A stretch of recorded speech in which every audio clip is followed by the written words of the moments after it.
Friends, welcome to my YouTube channel. इस channel पे मैं आपको 8th क्लास का कंप्लीट मैथ्स पढ़ाऊंगा। अगर आपको 8th क्लास का कंप्लीट मैथ्स पढ़ना है तो प्लीज़ चैनल को सब्सक्राइब कर लें। तो आज शुरू करते हैं chapter 2, linear equations in one variables. इसे समझने के लिए मैं आपको कुछ इलस्ट्रेशन से इसको समझाऊंगा कि एक्चुअली ये जो चैप्टर है इसमें इक्वेशंस और वेरिएबल्स ये किस तरह से फॉर्म होती है और कैसे इन इक्वेशंस को हम सॉल्व करते हैं। देखिए, मान लीजिए ये कोई लड़की है, इसका नाम है रिया। ये लड़का है, ये इसका भाई है, इसका नाम है रोहन। रोहन और रिया दोनों की जो एज है ना वो मिलके 15 है। ये दोनों के दोनों 15 साल के हैं मिलके। अब इसमें से रोहन की एज हमको पता है कि ये 10 साल का है और रिया की एज हमको पता नहीं है। तो आप बता सकते हैं कि रिया कितने साल की होगी। अगर दोनों मिलके 15 ईयर्स के हैं और रोहन 10 साल का है तो रिया कितने की होगी, ये तो आप उंगलियों पे ही बता पा रहे हैं। ये 5 साल की होगी रिया। मान लीजिए हमको पता नहीं है, तो जो चीज़ हमको मालूम नहीं होती है उसे हम एक वेरिएबल मान लेते हैं अपनी इक्वेशन बनाने के लिए। तो मैंने मान लिया रिया की जो एज है ना वो x साल है, तो रिया की एज प्लस रोहन की एज, और इन दोनों की एज हमें दी हुई है 15 ईयर्स। तो ये आपकी इक्वेशन बन जाती है। अब इस इक्वेशन के अंदर ये जो आपके अल्फ़ाबेट होते हैं, आप x मान ले, y मान ले, z मान ले, कुछ भी जो मानते हैं इसे बोलते हैं वेरिएबल। ये वेरिएबल होता है और ये जो निशान होता है ये आपका इक्वलिटी का निशान होता है। और लेफ्ट साइड को बोलते हैं हम LHS यानी लेफ्ट हैंड साइड, यहाँ पे इज इक्वल टू होता है। और राइट वाली साइड को बोलते हैं हम RHS यानी कि राइट हैंड साइड। तो इस तरह से ये पूरी मिलके एक इक्वेशन बन जाती है। और क्योंकि इसके अंदर एक ही वेरिएबल है तो इन्हें हम बोलते हैं linear equation in one variable. तो आप इक्वेशन तो समझ गए। अच्छा, अब ये इक्वेशन आपके पास बन गई x + 10 = 15। हमें इसका आंसर भी पता है कि रिया की एज 5 ईयर्स है। अब इसे निकालेंगे कैसे? देखिए, इज इक्वल टू का निशान हमेशा अपनी जगह पे रहता है और वेरिएबल के पास जो चीज़ होती है ना उसे हमें हटाना होता है, क्योंकि हमें तो x की वैल्यू चाहिए। तो जो कुछ भी x के पास है उसे हमें ट्रांसपोर्ट करके दूसरी तरफ ले जाना होता है। तो यहाँ पे आपका 15 है, x के पास ये जो +10 है इसे हटाना है, तो ये जब दूसरी तरफ जाएगा तो ये माइनस हो जाएगा। तो x की वैल्यू आ गई आपकी 15 - 10 यानी कि 5। और देखिए आपका 5 ही तो है रिया की एज, आपको पता भी था। तो इस तरह से ये बना आपका रूल नंबर 1। रूल आप याद रखेंगे, इसके अंदर आपके बेसिकली 5 रूल्स हैं। तो पहला रूल ये है, जब भी इक्वेशन के अंदर आपको किसी की वैल्यू निकालनी होती है वेरिएबल की, तो उसके पास जो प्लस की चीज़ होती है उसे जब हम दूसरी तरफ ले जाते हैं तो वो माइनस में हो जाती है। ये नंबर 1 रूल। चलिए नंबर 2 रूल पे चलते हैं। नंबर 2 के लिए मैं ले लेता हूँ रिया के पापा। ये रिया के पापा हो गए और ये हो गई रिया की मम्मी। मम्मी की खूबसूरती देख के आप शर्मा भी सकते हैं, तो उसके लिए आई एम वेरी सॉरी। चलिए, ये हो गई इसकी मम्मी। इनके बीच में कुछ ऐसा रिलेशन है कि जो पापा है ना वो मम्मी से 5 साल बड़े हैं, यानी कि मम्मी छोटी है, पापा 5 साल बड़े हैं। और यहाँ पे हमें मम्मी की एज पता है कि मम्मी 35 ईयर्स की है। तो पापा कितने के होंगे, आप उंगलियों पे ही बता पा रहे हैं, 40 ईयर्स के होंगे। लेकिन हमें पता नहीं है पापा कितने के हैं, तो हम पापा को x मान लेते हैं। मान लिया पापा जो है ना वो x ईयर्स के हैं। तो पापा की एज में से मम्मी की एज माइनस करेंगे तो ही इनका डिफरेंस पता चलेगा, और डिफरेंस है इनका 5 साल का। तो पापा बड़े हैं ना, तो पापा की एज में से मम्मी की एज माइनस की जाएगी। अब ये पापा ये मम्मी माइनस किया तो 5 बन गई इक्वेशन। अब हमें x की वैल्यू निकालनी है। वैसे पता है हमें, क्योंकि आसान क्वेश्चन था तो हमने बता दिया उंगलियों पे ही। अगर इक्वेशन बनती है तो बाय रूल कैसे करेंगे? x की वैल्यू हमें निकालनी है, इज इक्वल टू का निशान, x के पास जो चीज़ माइनस में है वो दूसरी तरफ जाके आपका प्लस में हो जाएगी। यहाँ पे 5 है, ये जो माइनस का 35 है इधर जाके ये प्लस हो जाएगा, ये आया 35। तो x की वैल्यू आ गई आपकी 40। पता चल गया कि पापा 40 ईयर्स के हैं। ये है आपका रूल नंबर 2। रूल 2 में क्या है कि जो चीज़ वेरिएबल के पास मूव होकर दूसरी तरफ जाती है, अगर वो माइनस में है ना, तो वो दूसरी तरफ जाके आपका प्लस बन जाती है। चलिए रूल नंबर 3 समझते हैं। अब रूल नंबर 3 के ले लेते हैं हम, कोई लड़का बना लेते हैं। ये देखिए, ये मैंने एक लड़का बनाया, इसका नाम है मोहन, और ये मोहन के पापा हैं, मिस्टर हैंडसम, टाई वाई लगा के। ये मोहन हुए और ये मोहन के पापा। अच्छा, मोहन के पापा जो हैं 40 इयर्स के हैं, ये हमें गिवन है, पापा 40 इयर्स के हैं, ये चीज़ हमें पता है। और मोहन पता नहीं है, लेकिन ये पता है कि मोहन के 4 गुने मोहन के पापा है, यानी कि 4 टाइम्स। तो मोहन की हमको एज पता नहीं है, मोहन को हमने x मान लिया, और मोहन की एज के 4 टाइम्स यानी कि 4 गुना इसके पापा हैं। मोहन के पापा मोहन से 4 गुना बड़े हैं, और ये 40 इयर्स के हैं। तो अब हमें मोहन की एज निकालनी है, तो मोहन यानी कि x निकालना है। तो x निकालने के लिए जो x के पास मल्टीप्लाई में है ना आपका, वो दूसरी तरफ जाकर डिवाइड में हो जाएगा, यानी 40 के डिवाइड में आपका 4 आ जाएगा, और इसकी एज पता चली आपको 10। तो मोहन पता चल गया, मोहन 10 साल का है। अब 10 का 4 गुना कितना होता है? 40। 10 4 = 40। तो ये रूल नंबर 3 हुआ आपका। रूल नंबर 3 कहता है कि वेरिएबल के पास अगर कोई चीज़ मल्टीप्लाई में है तो वो दूसरी तरफ जाके डिवाइड में हो जाती है। ये रूल नंबर 3। चलिए रूल नंबर 4 देखते हैं।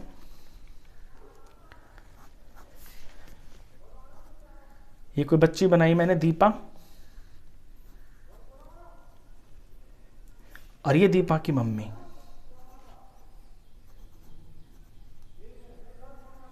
ठीक है, ये हुई दीपा की मम्मी। मम्मी की एज हमको पता नहीं है, और दीपा की एज हमको पता है कि 20 इयर्स है, और ये पता है कि जो मम्मी है ना वो दीपा से हाफ है एज में, दीपा से हाफ है एज में। तो बताइए मम्मी कितनी होंगी? सॉरी, मम्मी हाफ नहीं है, दीपा हाफ है। मम्मी से दीपा हाफ है, तो वैसी उंगलियों पे पता चल रहा है कि मम्मी 40 इयर्स की होंगी, क्योंकि 20 हाफ है तो 40 की होंगी। अब इसे इक्वेशन में कैसे बनाएंगे? देखिए, ये मम्मी है और मम्मी का हाफ है दीपा, और दीपा की एज निकालने के लिए दीपा हमें 20 दे रखी है, तो ये जो x है, x के पास ये 2 डिवाइड में है, तो जब ये दूसरी तरफ जाएगा तो मल्टीप्लाई में हो जाएगा। तो 20 2 = 40। तो पता चल गया ना कि मम्मी यानी कि x वो 40 इयर्स की है। ये आपका रूल नंबर 4 है। रूल नंबर 4 में आपको ये याद रखना है कि जब भी वेरिएबल के पास में कोई चीज़ डिवाइड में होती है तो वो दूसरी तरफ जाके आपका मल्टीप्लाई बन जाती है। लास्ट रूल है इसका एक, रूल नंबर 5। रूल नंबर 5 में बताऊंगा आपको, जब सम्स आएंगे तो उसी के अंदर मैं बताऊंगा, वहां आप ज़्यादा अच्छा समझेंगे। चलिए डायरेक्ट क्वेश्चन करते हैं आपकी एक्सरसाइज 2.1 से। बहुत सिंपल से क्वेश्चंस हैं। अगर आपको ये 4 रूल समझ में आए हैं तो एक्सरसाइज करना बिल्कुल आपके लिए बच्चों का खेल होगा। Exercise 2.1 question 1, solve the following equations. इसमें जो इक्वेशंस दे रखी है ना, इन्हें आपको सॉल्व करना है। तो पहली इक्वेशन है x - 2 = 7। अब x की वैल्यू निकालनी है। अब पहला, इसके अंदर आपका दूसरा रूल लग रहा है कि जो x के पास है -2 वो इधर जाके आपका प्लस हो जाएगा, क्योंकि हमें x की वैल्यू निकालनी है। जब भी कहता है कि सॉल्व द फॉलोइंग इक्वेशंस, तो जो भी उसके अंदर आपका x है, y है, z है या t है, आपको उसकी वैल्यू निकालनी होती है। तो यहाँ पे वेरिएबल x है तो x की वैल्यू निकालनी है। अब x के पास -2 टेंशन कर रहा है, तो -2 को हटाना पड़ेगा, हटेगा तो ये दूसरी तरफ जाके प्लस हो जाएगा। तो x की वैल्यू आ गई 9। Second equation, y + 3 = 10। y की वैल्यू निकालनी है, =10 अपनी जगह पे है। y के पास +3 टेंशन कर रहा है, +3 को हटाना है, तो ये दूसरी तरफ जाके आपका माइनस हो जाएगा। तो y की वैल्यू हो गई 7। या रूल नंबर 1 लगा ना आपका, प्लस की चीज़ माइनस हो जाती है। चलिए थर्ड क्वेश्चन देखते हैं। 6 is equal to z plus 2। अब इक्वेशन में ना आपका वेरिएबल इधर भी हो सकता है LHS में भी और RHS में भी हो सकता है, उससे आपको टेंशन लेने की ज़रूरत नहीं है। z यहाँ पे है ना, आप यहीं रखिए इसको, 6 अपनी जगह पे है। z के पास जो चीज़ टेंशन कर रही है उसे आपको मूव करना है। ये +2 है, इसको ही हटाना है, तो ये जब हट के दूसरी तरफ जाएगा तो ये यहाँ जाके माइनस हो जाएगा। तो इस तरफ तो ये z है आपका, और 6 में से 2 माइनस किया तो 4, तो z की वैल्यू आ गई आपकी 4। चलिए इक्वेशन नंबर 4 पे ध्यान देते हैं। 3/7 plus x is equal to 17/7। Number fraction में है लेकिन है बहुत सिंपल। आपको वैल्यू निकालनी है x की, तो x के पास जो चीज़ है वो मूव होकर दूसरी तरफ चली जाएगी, और दूसरी तरफ क्या है आपका 17/7। तो 3/7 जब इधर जाएगा तो ये माइनस हो जाएगा ऐसे। अब इसे माइनस करते हैं। देखिए नीचे जब दोनों नंबर आपके सेम होते हैं तो हम उसे ही लिख देते हैं, और ऊपर ये माइनस हो रहा है 17 माइनस 3, तो माइनस कर देते हैं। तो 17 में से जब 3 माइनस किया तो ये आया आपका 14। नीचे 7 है, 14 को 7 से डिवाइड किया तो ये आया 2। तो x की वैल्यू हो गई 2। इक्वेशन नंबर 5 देखते हैं। 6x is equal to 12। इसमें रूल नंबर लग रहा है आपका 3 कि x के ना मल्टीप्लाई में 6 है। जब कोई चीज़ चिपकी होती है ना तो यानी कि वो मल्टीप्लाई में है, तो x को अकेला छोड़ना है। तो ये जो 6 है यहाँ मल्टीप्लाई में ना, ये 12 के पास जाके डिवाइड में लग जाएगा, यानी कि नीचे। तो 12 को 6 से डिवाइड करेंगे तो x की वैल्यू आ गई आपकी 2। 6th इक्वेशन, इसमें वेरिएबल है आपका t, और t के नीचे डिवाइड लगा हुआ है। जो 5 है वो डिवाइड में है, तो t की वैल्यू निकालने के लिए ये जो 5 डिवाइड में है ये दूसरी तरफ जाके आपका मल्टीप्लाई हो जाएगा, क्योंकि डिवाइड की चीज़ मल्टीप्लाई हो जाती है दूसरी तरफ। तो t की वैल्यू आ गई आपके 50। तो इतनी छोटी छोटी इक्वेशंस हैं ये। चलो 7th देखते हैं। 7th में आपके दो काम एक साथ हो रहे हैं। देखिए x वेरिएबल है, x के मल्टीप्लाई में तो है 2 क्योंकि ऊपर है न्यूमरेटर में, तो ये जो 2 है ये तो चला जाएगा दूसरे नंबर के डिवाइड में, और जो 3 है ये x के डिवाइड में क्योंकि नीचे है डिनोमिनेटर में। तो ये जो 3 डिवाइड में है यहाँ पे, ये आपका ऊपर दूसरी तरफ न्यूमरेटर में चला जाएगा, यानी कि मल्टीप्लाई हो जाएगा 18 से। तो ये भी इस तरह का भी क्वेश्चन आता है, जब आपके वेरिएबल में ऊपर नीचे दो नंबर होते हैं तो वो इस तरह से मूव हो जाते हैं, ऊपर वाला नीचे चला जाता है, नीचे वाला ऊपर चला जाता है। तो यहाँ से x की वैल्यू बनेगी आपकी 2 और 18 कट रहे हैं, 2 1 जार 2 9 जार 9 3 जार 27, 27 इसका आंसर। चलिए 8th क्वेश्चन देखते हैं। 8th में ये इज इक्वल टू का निशान, y जो है आपका राइट साइड में है तो राइट में ही रखिए इसको। y को टेंशन दे रहा है 1.5 और ये है डिवाइड में, तो दूसरी तरफ यानी 1.6 के पास जाके ये मल्टीप्लाई में हो जाएगा। अब इन्हें मल्टीप्लाई कर देंगे, आपका आंसर तैयार। चलिए मल्टीप्लाई करते हैं इनको। 1.6 को 15 से मल्टीप्लाई करते हैं, यानी 16 को 15 से कर देते हैं। 16 5 जार 80 और 16 1 जार 16, 0 ये 4 आएगा, ये 1 और ये 240, 240 आया। अब यहाँ पॉइंट के बाद एक नंबर, यहाँ पॉइंट के बाद एक नंबर, तो टोटल नंबर आपके 2 हो गए। जब भी मल्टीप्लाई करते हैं तो पॉइंट के बाद के नंबर्स को काउंट करते हैं, अपने फाइनल आंसर में पीछे से फिर उतने ही नंबर छोड़ के पॉइंट लगा देते हैं। तो 2 नंबर हुए ना, तो आंसर में पीछे से 2 नंबर छोड़ के पॉइंट लगा दिया, तो आंसर आया आपका 2.40, ये y की वैल्यू। चलिए 9th क्वेश्चन, 9th इक्वेशन है। अब 9th इक्वेशन में मैं सिखाऊंगा आपको रूल नंबर 5। मैंने वहाँ पेंडिंग छोड़ दिया था ना कि जब क्वेश्चंस आएंगे तो क्वेश्चंस में ही बता दूंगा आपको, यहाँ सीखोगे आप। देखिए यहाँ पे एक ही इक्वेशन में 2 फंक्शन हो रहे हैं, एक तो इसमें माइनस भी आ रहा है और एक इसमें मल्टीप्लाई भी आ रहा है। x के साथ में 7 चिपका हुआ है ना, यानी कि मल्टीप्लाई भी है। तो जब इस तरह के 2 फंक्शन होते हैं ना, तो सबसे पहले आपको प्लस माइनस की चीज़ को मूव करना होता है। यानी 7x एज इट इज लिखेंगे is equal to as it is 16 अपनी जगह पे है अकेला नंबर। तो जो x के पास -9 है ना, ये आपको टेंशन कर रहा है, तो पहले इसे मूव करेंगे, तो ये दूसरी तरफ जाके हो जाएगा प्लस, और 16 + 9 यानी कि ये हो गया आपका 25। तो 7x इज इक्वल टू 25। तो पहले तो प्लस माइनस को मूव करते हैं, उसके बाद मल्टीप्लाई और अपने डिवाइड को मूव करते हैं। याद रखना आप ये बात, पहले प्लस माइनस मूव करते हैं इक्वेशन में, फिर मल्टीप्लाई और डिवाइड को मूव करते हैं। तो माइनस तो मैंने मूव कर दिया, अब 7x के साथ में मल्टीप्लाई में है, तो x की वैल्यू निकालने के लिए मुझे 7 को यहाँ से उठा के इधर ले जाकर डिवाइड में करना है। तो डिवाइड हो गया, तो x की वैल्यू आ गई आपकी 25/7। ठीक है, इसी तरह का 10th क्वेश्चन है। 10th में भी आपको बिल्कुल सेम दिख रहा होगा कि 14y - 8, तो पहले तो -8 को हटाएंगे, तो 14y रह जाएगा, इस तरफ आपका 13 है, तो -8 इधर जाके पहले प्लस हो जाएगा, तो 14y आपका बन गया, ये हो गया 21, माइनस मूव कर दिया।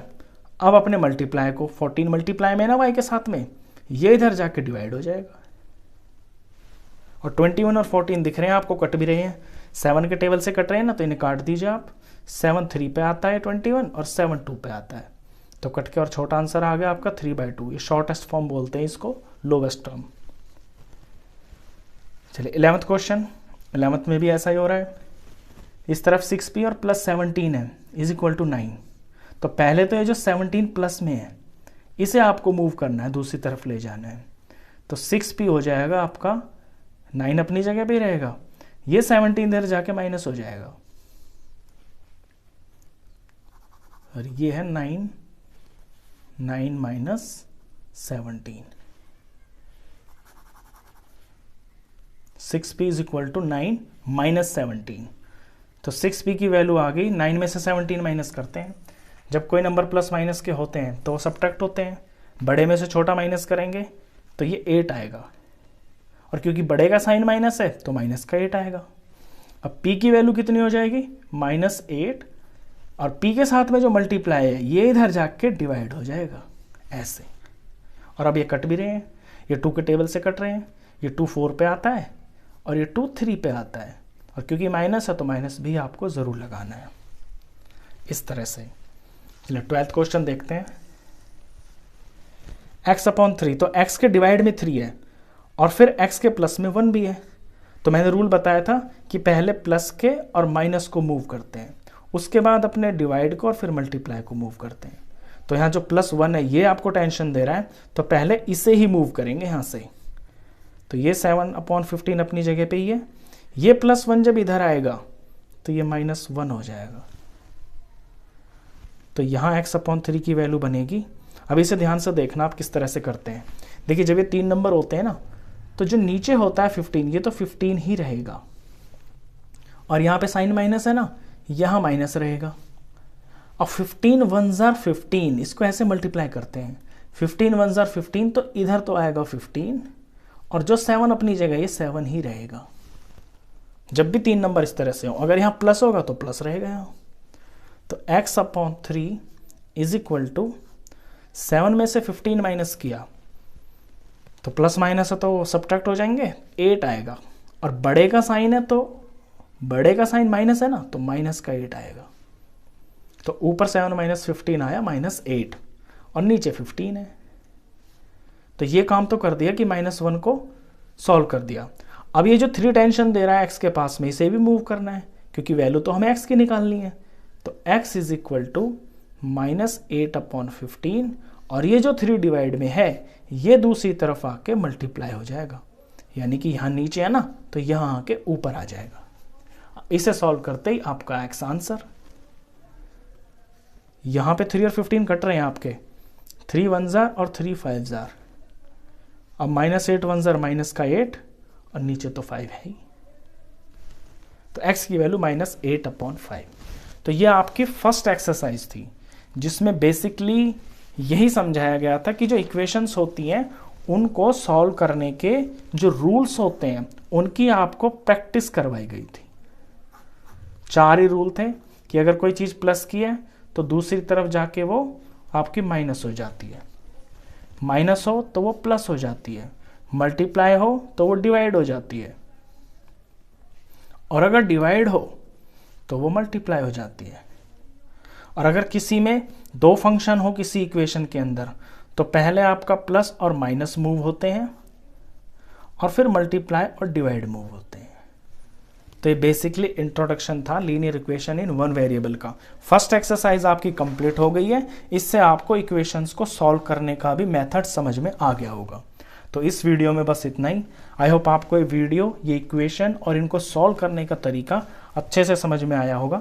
वीडियो अगर अच्छा लगा हो तो प्लीज़ से लाइक करना, क्लासमेट्स में शेयर भी करना, और 8th क्लास का कंप्लीट मैथ्स पढ़ने के लिए आप इस चैनल को भी सब्सक्राइब कर देना। Thank you students, welcome to my YouTube channel. इस चैनल पर मैं आपको 8th क्लास का कंप्लीट मैथ्स पढ़ाऊंगा। अगर आपको 8th का कंप्लीट मैथ्स पढ़ना है तो प्लीज़ आप इस चैनल को सब्सक्राइब कर रहे हैं। ठीक है, आज शुरू करेंगे एक्सरसाइज 2.2। 2.2 से क्वेश्चन नंबर 1 देखते हैं। If you subtract 1/2 from a number, अगर आप किसी नंबर में से 1/2 माइनस कर देते हैं, subtract 1/2 and multiply the result by 1/2, और जो रिजल्ट आएगा उस सारे को आप 1/2 से मल्टीप्लाई कर देते हैं, यू गेट 1/8। तो गेट का मतलब है कि आपका आंसर होगा, तो आपका आंसर 1/8 आ जाएगा। देखिए, ये वर्ड प्रॉब्लम्स होती हैं, इनमें जो चीज़ हमें निकालनी होती है ना उसे हम लेट कर लेते हैं। तो यहाँ क्वेश्चन की लैंग्वेज तो आप समझ गए, इक्वेशन भी मैंने बना दी, लेकिन यहाँ जो मैंने ये x लिया है ना, ये वो चीज़ ली है जो इसमें निकालनी है, यानी व्हाट इज द नंबर, वो नंबर जिसकी यहाँ पे कहानी चल रही है। तो सबसे पहले उसे x मान लेते हैं। Let the required number is x, यानी जिस नंबर की बात चल रही है वो हमारा x है। अब क्वेश्चन में फिर से पढ़ता हूं। If you subtract 1/2 from a number, अब ये नंबर ले लिया ना मैंने x, तो इसी में से कहता है कि अगर इसमें से आप 1/2 माइनस कर देते हैं and multiply the result by 1/2, और जो फिर रिजल्ट आएगा इनको माइनस करके जो भी आएगा उस सारे को 1/2 से मल्टीप्लाई कर देते हैं, तो यू गेट 1/8। तो आपको 1/8 मिलेगा। ये कहती है वर्ड प्रॉब्लम।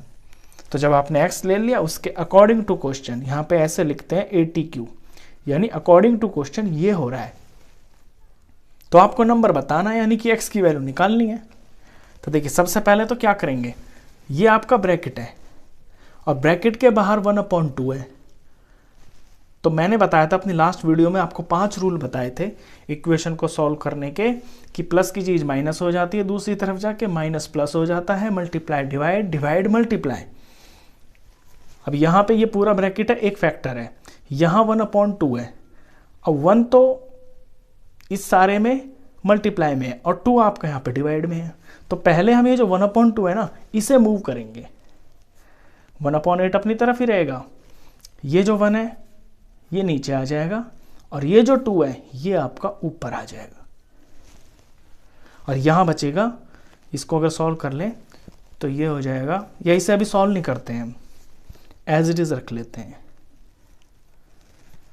इधर कटेगा, 2 1 जार 2 4 जार, तो ये आया 1/4। अच्छा, ये चीज़ जो है x माइनस 1/2, तो x माइनस 1/2 की वैल्यू आ गई आपकी 1/4। अभी तक मैंने कुछ नहीं किया है, सिर्फ ये जो 1/2 है ना, इसको इधर लिया है, तो ऊपर वाली चीज़ नीचे आ जाती है, नीचे वाली ऊपर आ जाती है, बीच वाला मैंने एज इट इज सेम रखा हुआ है। अब क्या करते हैं कि आपको रूल नंबर पता होगा, रूल नंबर 2, कि अगर माइनस में कोई चीज़ है आपके वेरिएबल के साथ में, वो दूसरी तरफ मूव हो जाती है तो वो प्लस बन जाती है। आपको x की वैल्यू निकालनी है तो x को अकेला छोड़ना होगा, इस तरफ 1/4 अपनी जगह पे है। x के पास जो चीज़ है वो टेंशन करती है आपके लिए, उसे आप समझे कि वो आपके लिए टेंशन है, उसे आपको वहां से हटाना है।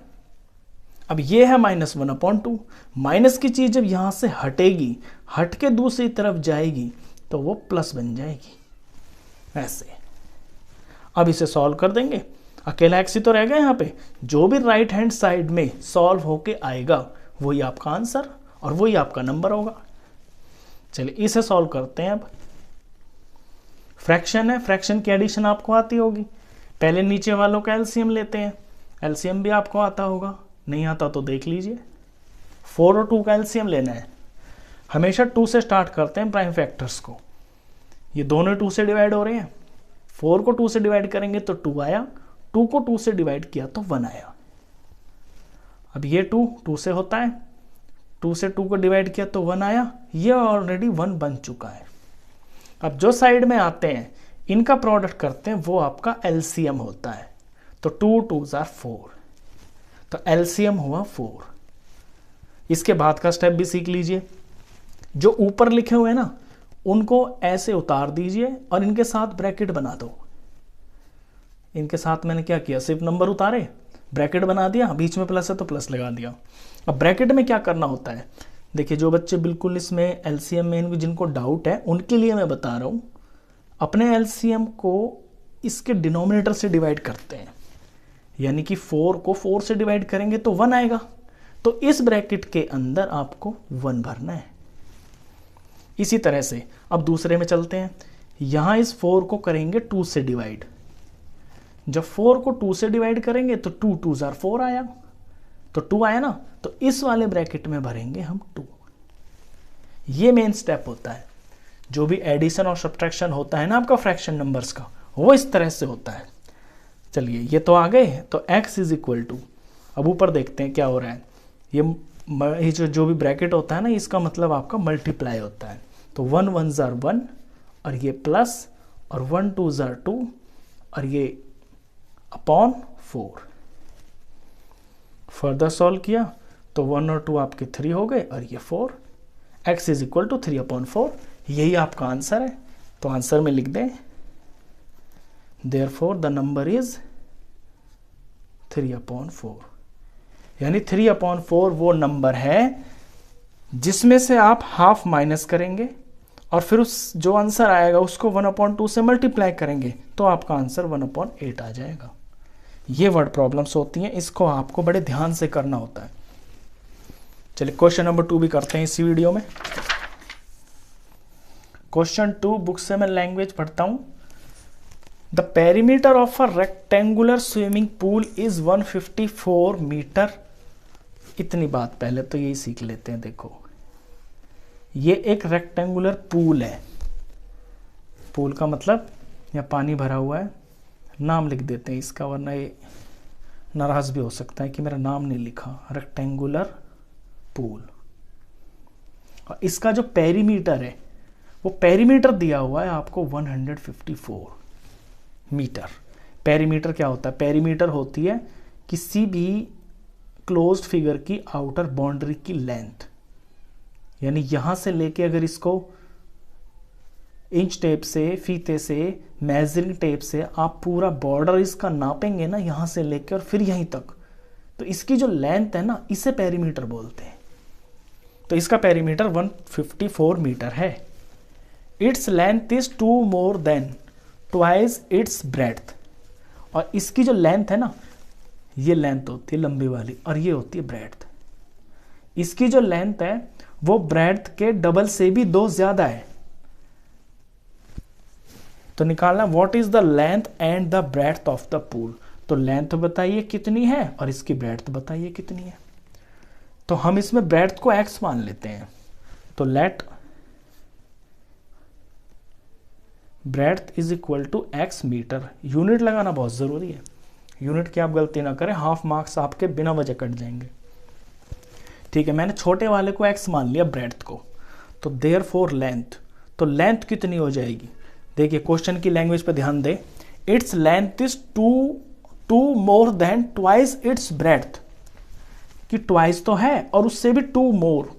तो देखिए ट्वाइस तो हो गया 2x और 2 more 2 और भी है यानी +2। तो अगर ब्रेड्थ x मीटर है तो क्वेश्चन के हिसाब से लेंथ उसकी डबल से भी 2 ज्यादा, तो ये हो गई लेंथ 2x + 2। तो ब्रेड्थ और लेंथ ये हो गई। इंफॉर्मेशन आपको दे रखी है कि पेरीमीटर 154 मीटर है, इनका यूज करेंगे। अब देखिए पेरीमीटर ऑफ रेक्टेंगुलर पूल, ये गिवन है आपको 154। और किसी भी रेक्टेंगुलर फिगर जो होती है उसका पेरीमीटर होता है twice of length plus breadth. क्यों? क्योंकि दो ही तो इसके अंदर लेंथ होती है और दो ही ब्रेड्थ होती है। लेंथ ब्रेड्थ को एक साथ प्लस करके उनका डबल कर देंगे तो सारी बाउंड्री की लंबाई पता चल जाती है। तो ये दे रखा है 154। बस इस चीज के अंदर अपने लेंथ और ब्रेड्थ की वैल्यू पुट करेंगे और हमारा आंसर x की वैल्यू हमें पता चल जाएगी। चलिए 2 का 2 लिख लिया। लेंथ कितनी है 2x प्लस 2 प्लस ब्रेड्थ कितनी है x इज इक्वल टू 154। अब ये सारा का सारा ब्रैकेट में है, यानी कि ये एक चीज हो गई और बाहर ये 2 लिखा हुआ है, तो 2 मल्टीप्लाई में ब्रैकेट के। तो जो चीज मल्टीप्लाई में होती है वो आपकी पहले मूव होती है, नहीं सॉरी, जो आपकी मल्टीप्लाई में होती है ना वो मूव होती है और वो दूसरी तरफ जाके डिवाइड में हो जाती है। तो इस 2 को मैंने यहां से हटाया और ये 2 यहां चला गया, तो इसका आंसर आया आपका 77। और ब्रैकेट को जब सॉल्व किया तो 2x और x ये हो गए 3x और ये प्लस का 2, 3x plus 2 is equal to 77। मैं फिर से लिख देता हूं इसको, 3x plus 2 is equal to 77। क्या होता है, वैसे तो रूल ये होता है कि पहले प्लस माइनस की चीज मूव होती है, लेकिन यहां पे ब्रैकेट का मतलब ये है कि ये एक फैक्टर हुआ आपका, एक टर्म हुआ और ये आपका दूसरा, तो है तो ये मल्टीप्लाई में, तो हम इस 2 को मूव कर सकते हैं। अच्छा 3x plus 2 is equal to 77। अब इसमें आपका सिंपल रूल लग रहा है कि पहले प्लस माइनस की चीज को मूव करते हैं, तो 3x इज इक्वल टू 77, तो प्लस का 2 मूव होके माइनस का 2 हो गया इस तरफ जाके। तो 3x की वैल्यू कितनी बनी 77 माइनस 2 यानी कि 75। और अकेले x की वैल्यू निकालने के लिए रूल ये होता है, अगर x के पास वेरिएबल के पास कोई चीज मल्टीप्लाई में होती है तो वो दूसरी तरफ जाके डिवाइड बन जाती है। डिवाइड का मतलब दूसरे नंबर को वो डिवाइड करेगी। हम बटा में भी लिख सकते हैं, हम डिवाइड में भी लिख सकते हैं। अब ये पूरा डिवाइड हो रहा है 3 से 75, ये आ गया आपका 25। तो इस क्वेश्चन के अंदर जो x की वैल्यू आई वो आ गई 25।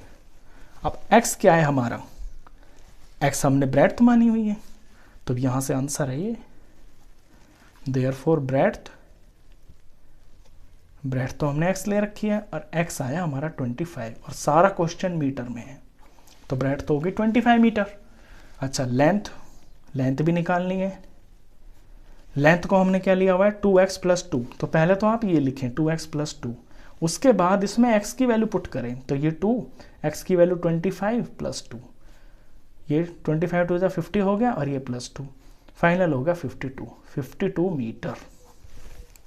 तो इस रेक्टेंगुलर प्लॉट की ब्रेड्थ हुई 25 मीटर और इसकी लेंथ आई आपकी 52 मीटर।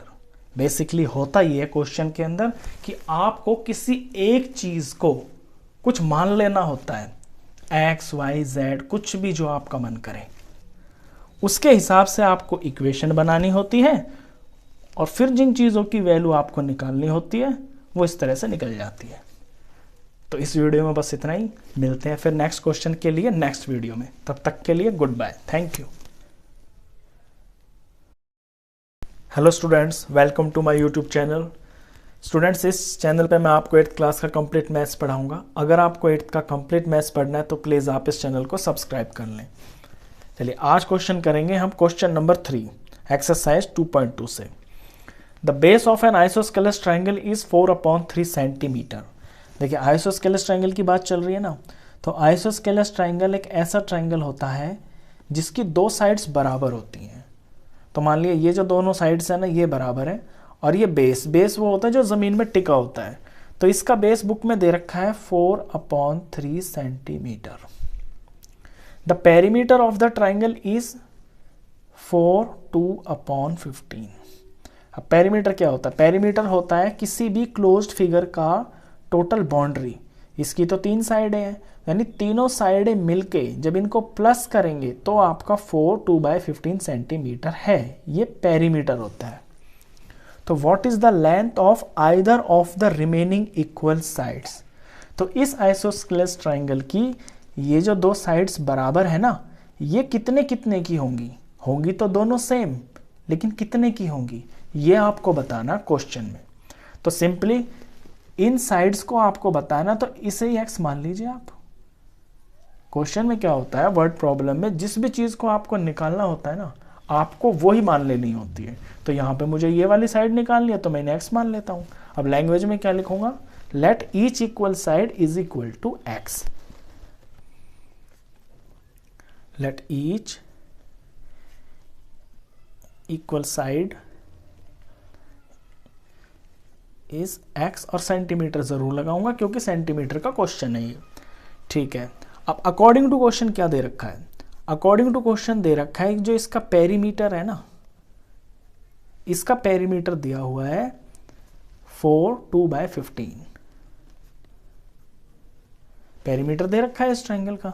अब इसका पेरीमीटर क्या होगा, इसकी तीनों साइडों का सम ही तो होगा, तो x प्लस 4/3। तो पहली साइड, दूसरी साइड और तीसरी साइड, इन तीनों साइडों को जब प्लस करेंगे तो ये पेरीमीटर के बराबर होगा, और पेरीमीटर ये दिया हुआ है। इसे मैं सॉल्व कर लेता हूँ। 15 4 60, और 60 में 2 प्लस किया तो 62 अपॉन में 15। जिन बच्चों को ये नहीं आता वो ध्यान से देखें। देखिए जब आपके ये मिक्स नंबर होते हैं ना, मिक्स फ्रैक्शन बोलते हैं इसको, तो ये जो दो नंबर होते हैं नीचे वाला और बीच वाला, इन्हें मल्टीप्लाई करते हैं। 15 4 60 हो गया, और ऊपर वाले को प्लस कर देते हैं, तो 60 में 2 प्लस किया 62 हो गया। नीचे का एज इट इज रहता है। अच्छा, अब चलते हैं सवाल के ऊपर। ये इक्वेशन दिख रही है आपको बिल्कुल क्लियर। इसमें x और x मिलके 2x हो गए, ये 2x हो गए, और ये जो प्लस का है, चलिए इसे लिख देते हैं, पूरे स्टेप्स करते हैं ताकि आपको अच्छे से समझ में आए। अभी मैंने क्या किया है, सिर्फ x और x को ऐड किया है 2x, और प्लस 4/3 लिख दिया, ये सेम टू सेम। अब अपना यहाँ पे सिंपल दिख रहा है आपको कि पहले प्लस की चीज़ दिख रही है, तो पहले प्लस की चीज़ को मूव करेंगे, तो 2x is equal to 62 upon 15, और ये जो प्लस 4/3 है ये इधर मूव हो जाएगा, ये -4/3 हो जाएगा। तो अब इसे सिंप्लीफाई करते हैं पहले। तो ये हमारा 2x की वैल्यू चल रही है। अब ये 15 और 3, तो पहले 15 और 3 का एलसीएम निकालना होगा। एलसीएम निकाल लेते हैं 15 का और 3 का। देखिए 2 से तो डिवाइड हो नहीं रही है, तो 2 के बाद देखते हैं हम 3 से डिवाइड हो रहे हैं, तो 3 से जब डिवाइड करेंगे तो 15 की जगह आ जाएगा 5, 3 5 जा 15, और 3 1 जा 3। 5 से करेंगे अब, क्योंकि 3 से कोई नहीं हो रहा, 5 से किया तो 5 1 और 1। अब 3 5 जा 15, इनका प्रोडक्ट किया तो एलसीएम कितना आया 15, तो एलसीएम लिख देते हैं यहाँ पे। अच्छा, अब ऊपर वालों को लिख देते हैं 62 और ब्रैकेट बना दिया, -4 और ब्रैकेट बना दिया। अब ब्रैकेट में क्या भरेंगे, ब्रैकेट में भरेंगे, ध्यान से देखना आप, एलसीएम को नीचे वाले से डिवाइड करते हैं। 15 को 15 से डिवाइड करेंगे, 15 को 15 से डिवाइड किया तो 15 1 जा 15, तो पहले वाले में तो आएगा 1। दूसरे वाले की बात करते हैं, तो दूसरे वाले में नीचे 3 है, तो 15 को 3 से डिवाइड करेंगे, तो 15 को जब 3 से डिवाइड किया तो ये आया 5, 3 5 जा 15, तो इस वाले ब्रैकेट में 5 भरेंगे। ये मेन स्टेप होता है जिससे आपके एडिशन या सब्ट्रैक्शन होता है फ्रैक्शंस का।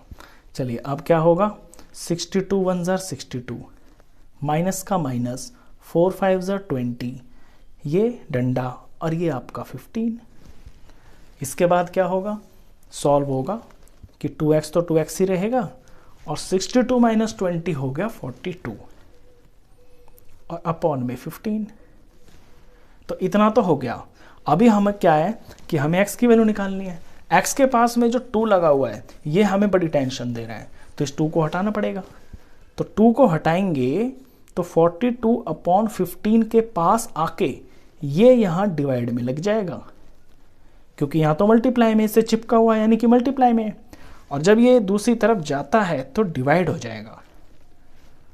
अब देखते हैं सॉल्व हो रहा है, कुछ इसमें कट रहा है, 2 1 जार 2 21 जार, तो x की वैल्यू आई 21 अपॉन 15। अच्छा, ये फर्दर आगे भी कट रहे हैं, ये तो 3 के टेबल में आ रहे हैं, 3 से डिवाइड हो रहे हैं, ये 3 7 पे और ये 3 5 पे। तो x की वैल्यू आ गई 7/5। और x हमने क्या माना हुआ था? x माना हुआ था हमने अपने आइसोस्केलस ट्रायंगल की जो इक्वल साइड्स थी ना, उन्हें ही तो x माना हुआ था और यही हमें निकालनी थी। तो हमारा आंसर हो गया। आंसर इस तरह से आप ज़रूर लिखें, लास्ट में इसके आपके हाफ मार्क्स होते हैं। तो therefore length of either equal side is equal to 7/5। अच्छा, 7/5 को ना आप मिक्स फ्रैक्शन भी बना सकते हैं। जब भी आपका क्वेश्चन फ्रैक्शन जो है ना ऊपर बड़ा हो और नीचे छोटा हो, तो आप उसे डिवाइड ज़रूर कर लें इस तरह से कि 7 है, 5 से डिवाइड किया तो 5 1 5 हो गया और नीचे 2। तो इससे ये पता चल जाता है कि 1 तो कंप्लीट है, यानी कि पूरा है, 1 पूरा है, और नीचे का चीज़ नीचे रहता है और रिमाइंडर ऊपर आ जाता है। तो 1 का मतलब है 1 तो पूरा है, यानी कि अगर ये सेंटीमीटर है ना तो 1 सेंटीमीटर तो है पूरा का पूरा, और फिर थोड़ा सा उसमें पॉइंट में भी आंसर है, इस तरह से ये सेंटीमीटर। चलिए, ये क्वेश्चन थर्ड था। थर्ड के बाद करते हैं क्वेश्चन नंबर 4। क्वेश्चन 4 की लैंग्वेज ध्यान से सुनना आप। सम ऑफ 2 नंबर्स इज 95। कोई 2 नंबर हैं आपके पास ये रे जैसे, और इनका जो सम है ना, यानी दोनों मिलके, ये दोनों मिलके 95 हैं। If one exceeds the other by 15 find the numbers. अगर इनमें से एक नंबर दूसरे से 15 ज्यादा है तो बताइए फिर ये दोनों नंबर कितने होंगे। मान लीजिए ये मैंने x मान लिया, तो दूसरा नंबर जब इससे 15 ज्यादा है तो वो x + 15 ही तो होगा। x से 15 ज्यादा क्या होगा? x + 15, और ये दोनों मिलके 95। तो इक्वेशन तो बन गई। बड़ा सिंपल सा छोटा सा क्वेश्चन था, लेकिन थोड़ी सी लैंग्वेज जरूर लिखनी पड़ेगी इसके अंदर आपको। जो हम मानते हैं ना लेट, उसे एक बार लिखना होता है। तो ये मेरा फर्स्ट नंबर है और ये मेरा दूसरा नंबर है, तो मैंने फर्स्ट नंबर को x मान लिया, तो इस तरह से लिखेंगे let first number is equal to x, then other number. तो अदर नंबर का मतलब है दूसरा वाला नंबर। दूसरा क्या हो जाएगा? दूसरा जो नंबर है ना वो पहले वाले से, ये आगे पीछे कुछ भी हो सकता है, मतलब कि ये है कि इनमें एक नंबर 15 ज्यादा है, तो अदर नंबर हो जाएगा मेरा इससे 15 ज्यादा, यानी कि x + 15। अब अकॉर्डिंग टू क्वेश्चन ये है कि इनका जो सम है वो 95 के बराबर है। तो सिंपल सी इक्वेशन बनी, पहला नंबर और दूसरा नंबर और दोनों को प्लस किया इज इक्वल टू 95। इतनी सिंपल सी इक्वेशन बनी है। चलिए सॉल्व करते हैं अब इसे। x और x कितने हो गए? 2x हो गए, प्लस का प्लस, 15 का 15 इज इक्वल टू 95 का 95। अभी कुछ नहीं किया मैंने, सिर्फ x को ही सॉल्व कर दिया।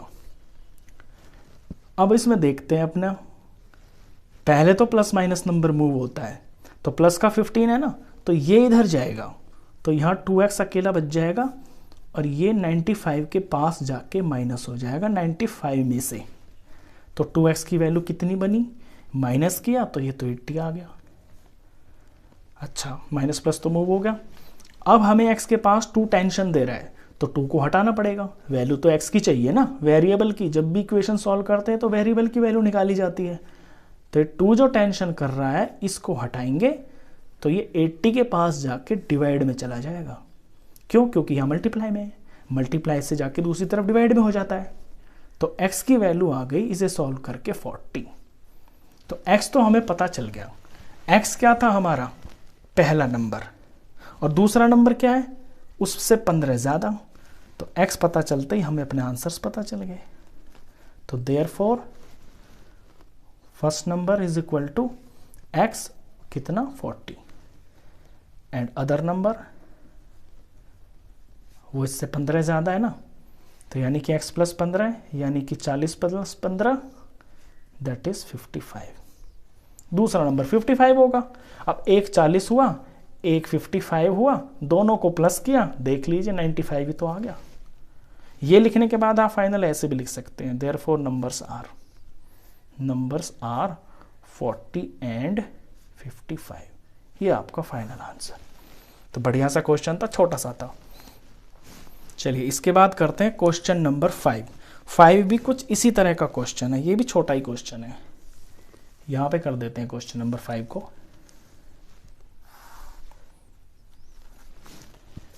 To numbers are in the ratio 5:3। दो नंबर हैं और उनकी जो रेशियो है ना वो 5:3 की है। If they differ by 18 what are the numbers. और उनके बीच में जो डिफरेंस है ना वो 18 दिया हुआ है। सबसे पहले तो देखिए, जब भी आपको कोई नंबर्स रेशियो में दे रखे हो तो उनके पास में x लगा लें। रेशियो का मतलब क्या होता है? रेशियो का मतलब ये होता है कि दोनों के दोनों नंबर किसी सेम मल्टीपल से मल्टीप्लाई भी हो सकते हैं। यानी 5 3 भी हो सकते हैं नंबर, और अगर इनमें यहाँ 4 लगा दूं तो ये 5 चौक 20 और 3 4 12, ये 20 और 12 भी हो सकते हैं। अगर यहाँ मैं 10 लगा दूं तो ये 50 और 30 भी हो सकते हैं। ये होता है रेशियो का मतलब। तो जब भी रेशियो का कोई क्वेश्चन आता है तो उसके साथ में आपको ये चीज लगा लेते हैं ऐसे। तो इन्हीं को मैंने लेट कर लिया क्योंकि रेशियो में दे रखे हैं ना मेरे दो नंबर्स, तो मैं मान लेता हूं let the numbers are 5x and 3x। तो 5x और 3x है मेरे नंबर्स। अब इनके बीच में एक रिलेशन दे रखा है। रिलेशन ये है कि इनका जो डिफरेंस है ना वो 18 के बराबर है। यानी बड़े नंबर में से छोटा नंबर माइनस करेंगे तो आपका आंसर 18 आएगा। तो बड़ा कौन है इसमें? जिसकी रेशियो बड़ी है, 5x बड़ा होगा। तो according to question 5x minus 3x is equal to 18। अब ये तो बहुत ही छोटी सी इक्वेशन बन गई। यहाँ 5x में से 3x माइनस हो रहा है लेफ्ट साइड में, तो ये तो 2x आ गया। 2x is equal to 18। अब x की वैल्यू कितनी आ जाएगी? ये 2 टेंशन दे रहा है, तो टेंशन को खत्म कर देते हैं, x के पास से 2 हटा देते हैं। यहाँ मल्टीप्लाई में, यहाँ जाके डिवाइड में हो जाएगा। तो x की वैल्यू कितनी आ गई? 18 को 2 से डिवाइड किया तो x की वैल्यू आई आपकी 9। x की वैल्यू पता चल गई और नंबर्स हमने यहाँ पे लेट किए हुए हैं। ये है मेरे दो नंबर्स। तो इस x की वैल्यू को अपने इन दोनों में पुट कर देंगे तो दोनों नंबर्स पता चल जाएंगे। तो देयरफॉर नंबर्स आर, एक है मेरा 5x, यानी कि 5 के अंदर x की वैल्यू पुट करता हूं, 5 9 जार 45। तो एक तो 45 है, दूसरा है 3x, यानी 3 में x की वैल्यू पुट करता हूं तो 3 9 जार 27। ये दो नंबर्स हैं। अब जब आप 45 में से 27 माइनस करेंगे ना तो देखिए आपका 18 ही आएगा। यहाँ 15 हो गया, 15 में से 7 गया 8, यहाँ 3 बचा, 3 में से 2 गया 1, तो 18 ही आ रहा है ना। यानी कि आपके आंसर भी श्योर करेक्ट है, एकदम परफेक्ट। ठीक है, तो ये था आपका 5th क्वेश्चन। तो इस वीडियो में बस इतना ही। मिलते हैं फिर अगले क्वेश्चंस के लिए नेक्स्ट वीडियो में। तब तक के लिए गुड बाय, थैंक यू।